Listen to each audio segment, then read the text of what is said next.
अस्सलाम वालेकुम। मेरा नाम डॉक्टर राशिद अली दाऊपोटा है। मैं कंसल्टेंट पल्मोनोलॉजिस्ट माहिर अमराज सीना हूँ। मैं south city hospital Clifton Karachi में प्रैक्टिस करता हूँ। आज जो मेरा टॉपिक है वो है रमज़ान और सांस के मरीज़। आज मैं अपने सांस के मरीज़ों को रमज़ान के दौरान कुछ एडवाइस देना चाहता हूँ, क्योंकि आपको पता है कि रमज़ान आ रहा है और रमज़ान के दौरान सांस के मरीज़ों के लिए मेरी कुछ तजावीज़ है। सांस के मरीज़ मेरे पास जो होते हैं वो 3 किस्म के होते हैं। एक तो हल्के किस्म के जिनको हम माइल्ड कहते हैं, दूसरे दरमियानी किस्म के जिसको हम मॉडरेट कहते हैं, और तीसरा सीवियर जिनको बहुत ज़्यादा शिद्दत किस्म की सांस का मसला होता है। जो मरीज़ माइल्ड मीन्स हल्के और दरमियानी किस्म के होते हैं वो रमज़ान के दौरान अपना रोज़ा आसानी से रख सकते हैं, क्योंकि उनकी जो दवाई होती है वो दिन में 2 बार होती है। वो अपनी दवाई सुबह सहरी में और अफ्तारी में इस्तेमाल करके अपने सांस के मर्ज को कंट्रोल कर सकते हैं।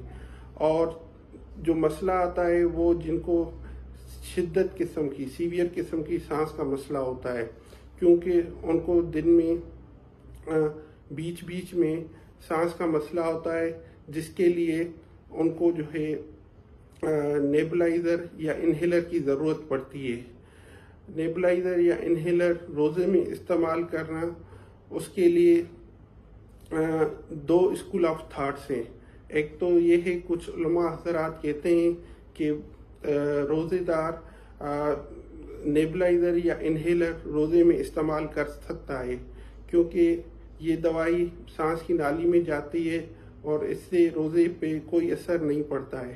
पर कुछ उलमा हज़रात कहते हैं कि इससे जो है ना रोज़ा मकरूह हो जाता है। क्योंकि मैं आलिम दीन नहीं हूँ, तो आप कोशिश करें कि अपने इस मामले में अपने किसी उलमा से रुजू करें जाके। सही है।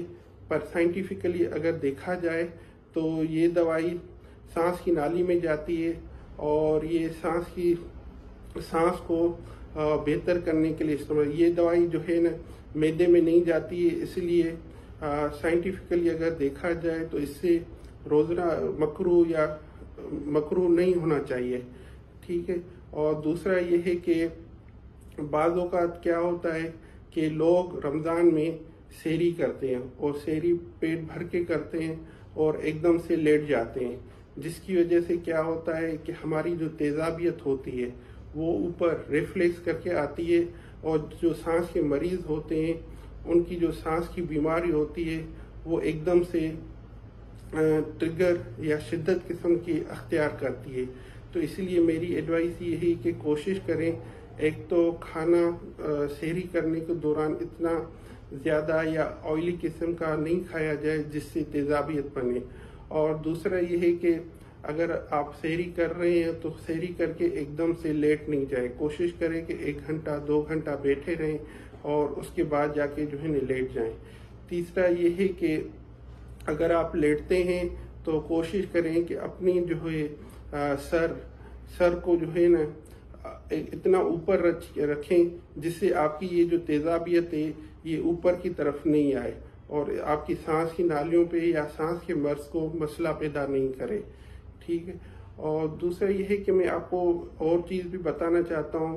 बाज़ औक़ात क्या होता है कि कुछ लोगों को सांस का मसला होता है और या दमे का मसला होता है, क्योंकि वो लोग क्योंकि रमज़ान में पता नहीं होता है और बहुत सी चीज़ें बनती रहती हैं, और कुछ लोग सांस वाले वो किचन में या ऐसी जगहों पे चले जाते हैं जहाँ पर धुआं होता है या ऐसी कोई स्मेल होती है, तो उससे क्या होता है कि इनका जो है ना सांस की में दुश्वारी होने के चांसेस बढ़ जाते हैं। तो इसलिए कोशिश करें, जिनको सांस का मसला है या दमे का मसला है तो ऐसी जगहों पे नहीं जाए जिनसे उनकी जो है सांस की नालियों में या सांस की दुश्वारी में तकलीफ बढ़ जाए।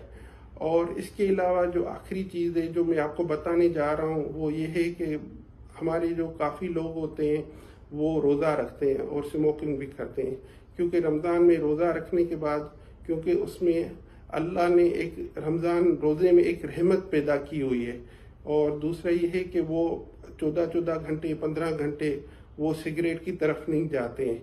इससे ये होता है कि अगर आप सिगरेट नोशी तर्क करना या छोड़ना चाहते हैं तो कोशिश करें रमज़ान में छोड़ दें, क्योंकि रमज़ान की बरकत से जो आपकी सिगरेट की तलब है वो बिल्कुल ही ख़त्म हो जाती है और आप में एक विल पावर पैदा हो जाता है। तो अगर आप पूरा रमज़ान कोशिश करेंगे, नहीं पिएंगे, तो आगे के लिए ये जो सिगरेट की तलब है या सिगरेट नोशी है, इसको जो है ना आप ख़त्म कर सकते हैं। रमज़ान की ये एक बरकत होती है जिसको आप जो है ना यूज़ करके और अपनी सांस को या लंग्स को बेहतर कर सकते हैं। तो मेरी एडवाइस यही है और आपको उम्मीद है कि अल्लाह पाक खुश रखे और अपनी सेहत का ख्याल रखें और अपनी सांस के हवाले से कोई भी ऐसी कोई तजवीज़ हो तो आप मुझसे रुजू कर लें। शुक्रिया, जज़ाकल्लाह।